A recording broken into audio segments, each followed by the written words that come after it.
nataka niseme hapa mbele yako baba, ya kwamba chama hiki ambacho umetuachia, mimi Sifuna sitakuwa baadhi ya wale ambao watachangia kuangusha chama cha Raila Amolo Odinga.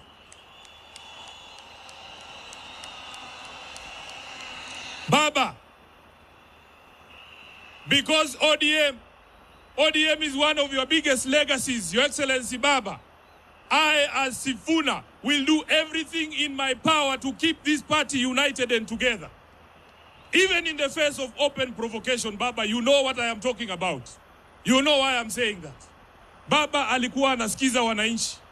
Baba alikuwa anasikiza wananchi. Na mimi nataka kuencourage wanachama wa ODM.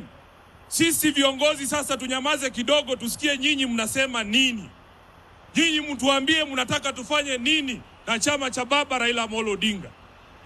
Baba Raila Amolo Odinga alizungumza wazi mbele ya nchi nzima tarehe 22 mwezi uliopita mbele ya hawa wabunge katika hoteli ya Agile pale Nairobi.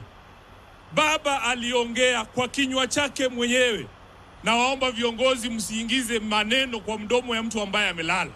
Alisema yeye mwenyewe, akasema kama chama lazima tujiandae kwa ajili ya uchaguzi wa mwaka 2027.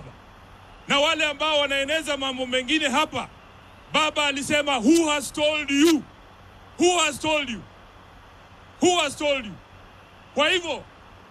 Kwa hivyo sisi tutafuata the last standing instruction ya Baba ambaye alitoa chini ya siku 23 ambazo zimepita kabla afariki.